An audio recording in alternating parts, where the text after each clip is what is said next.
नमस्कार विद्यार्थी मित्रांनो, अग्निपंख क्लासेस मुरुड या आपल्या YouTube चॅनल मध्ये आपल्या सर्वांचे स्वागत आहे। विद्यार्थी मित्रांनो, आज आपण 10वी गणित भाग 1 मधील पहिलं प्रकरण दोन चलातील रेषीय समीकरणे यामधील सराव संच 1.3 पुढील एक सामायिक समीकरणे क्रेमरच्या पद्धतीने सोडवा हे आपण बघणार आहोत। रिव्हिजन म्हणून यामधले 2 ते 3 उदाहरणे या ठिकाणी आपण सोडून घेणार आहोत। विद्यार्थी मित्रांनो, जर तुम्हाला हे गणित चांगल्या प्रकारे जर सोडवायचे असतील तर तुम्हाला काल टाकलेला जो व्हिडिओ आहे तो व्हिडिओ बघणं खूप जरुरी आहे, कारण त्यामध्ये निश्चय कशा प्रकारे काढतात। जर तुम्हाला निश्चय काढता आला नाही तर आजच्या या गणितामधले dx आणि dy च्या किमती तुम्हाला काढता येणार नाही। त्यामुळे निश्चय कसा काढतात ते कालच्या व्हिडिओमध्ये सांगितलेलं आहे, तो व्हिडिओ तुम्ही जरूर बघा। चला विद्यार्थी मित्रांनो, या ठिकाणी पहिलं एक सामायिक समीकरण दिलेलं आहे आपल्याला 3x + 4y बरोबर 10, 4x + 3y बरोबर 5 हे एक सामायिक समीकरण आपल्याला क्रेमरच्या पद्धतीने सोडवायचं आहे। मग या पद्धतीने सोडवण्यासाठी सुरुवातीला आपल्याला काय करायचं आहे, a1 b1 c1 a2 b2 आणि c2 च्या किमती या ठिकाणी लिहून घ्यायच्या आहेत। मग समीकरण 1 3x + 4y बरोबर 10 या ठिकाणी बघा a1 ची किंमत a1 बरोबर या ठिकाणी किती आहे, a1 म्हणजे हे 3, b1 म्हणजे -4 आणि c1 म्हणजे 10। a1 बरोबर 3, b1 बरोबर -4, आणि c1 बरोबर आहे 10। या ठिकाणी दुसरं समीकरण 4x + 3y बरोबर 5। a2 ची किंमत 4, b2 ची किंमत +3 आणि c2 ची किंमत 5। a1 b1 c1 a2 b2 आणि c2 च्या किमती काढल्यानंतर आपल्याला काय करायचे आहे, dx आणि dy च्या किमती काढायच्या आहे। या ठिकाणी आपल्याला सुरुवातीला काय करायचं आहे, d ची किंमत काढायची आहे। d बरोबर a b म्हणजे a1 a2 b1 b2। मग या ठिकाणी काय करायचं आहे, आपल्याला त्यांच्या किमती लिहायच्या आहेत। a1 a2 किती आहे, 3 4, b1 b2 किती आहे, -4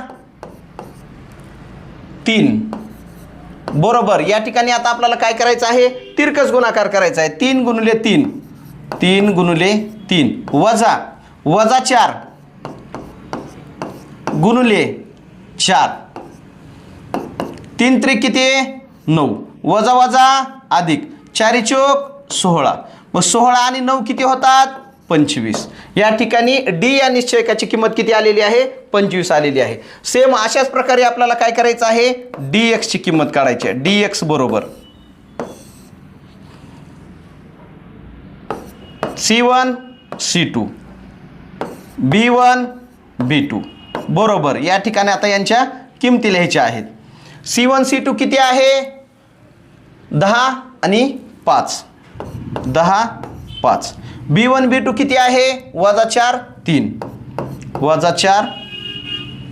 3। या ठिकाणी पण आपल्याला तिरकस गुणाकार करायचा। 10 × 3 -4 × 5 -4 × 5 बरोबरच्या खाली बरोबर 10 × 3 किती होतात, 10 त्रिक 30 अधिक 4 पंचे 20। मग या ठिकाणी किती आले, 30 आणि 20 किती आलेले आहेत, 50 आलेले आहेत। या ठिकाणी आपल्याला काय करायचं, आता dy ची किंमत काढायची आहे। dy बरोबर a1 a2 c1 c2 बरोबर। या ठिकाणी आमच्या किमती लिहायच्या आहेत।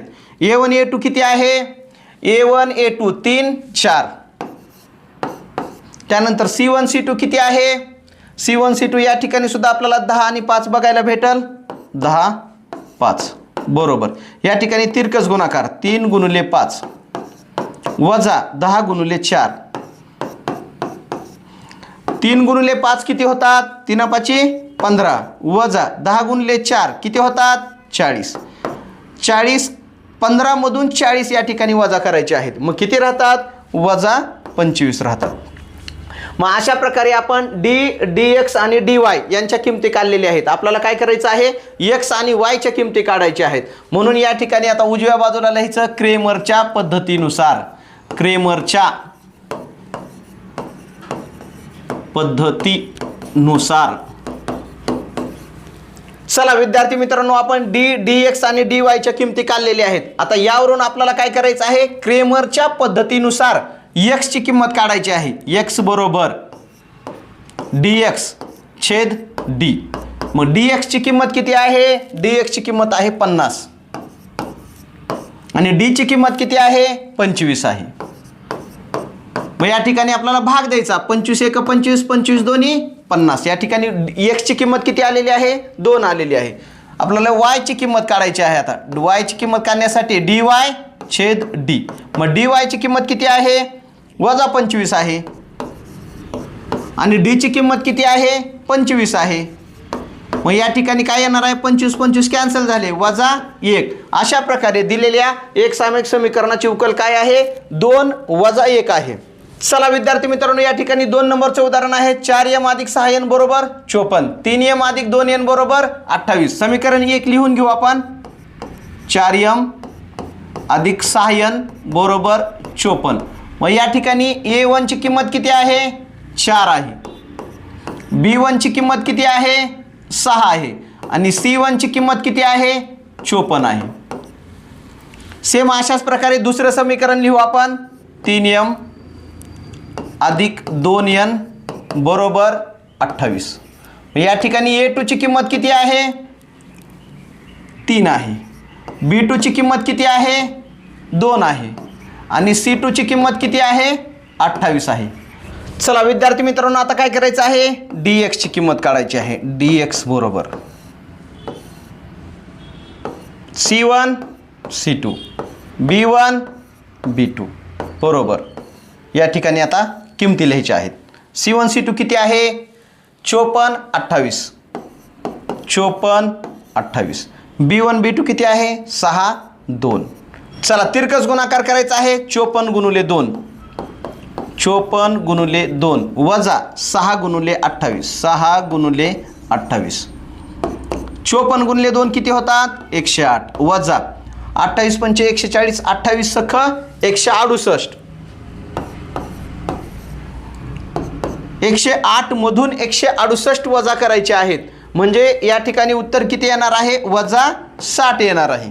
चला विद्यार्थी मित्रांनो, आता काय करायचं आहे आपल्याला, dy ची किंमत काढायची. dy बरोबर a1 a2 c1 c2 बरोबर. या ठिकाणी आता किमती लिहायच्या आहेत. a1 a2 किती आहे, 4 3. c1 c2 किती आहे, 54 28. चला या ठिकाणी आपल्याला काय करायचं आहे, तिरकस गुणाकार करायचा आहे. बरोबर 4 गुणुले 28, 4 गुणुले 28 वजा 54 गुणुले 3, 54 गुणुले 3. 28 चोक 112 वजा 54 गुणुले 3, 3 चोक 12 ला 2, हातचाला 1, 3 5 15 आणि 1 16. मग या ठिकाणी 112 मधून 162 वजा करायचे आहेत. मग किती राहतात, 112 मधून 62 वजा केल्यानंतर वजा 50 राहतात. मग अशा प्रकारे आपण dx आणि dy च्या किमती या ठिकाणी काढलेल्या आहेत. मग या ठिकाणी आपल्याला आता काय करायचं आहे, क्रेमरच्या पद्धतीने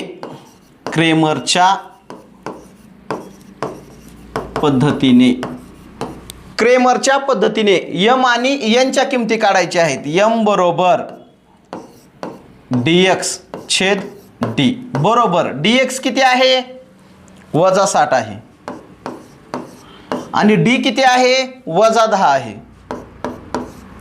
हे वजा वजा कॅन्सल होतात, 10 सखी 60. या ठिकाणी 6 उत्तर आलेलं आहे. मग आता n ची किंमत काढायची आहे. n बरोबर dy छेद d. dy ची किंमत किती आहे, वजा 50 छेद d किती आहे, वजा 10 बरोबर. या ठिकाणी पण वजा वजा कॅन्सल, 10 5 50. अशा प्रकारे m व n यांच्या किमती किती आहेत, 6 आणि 5.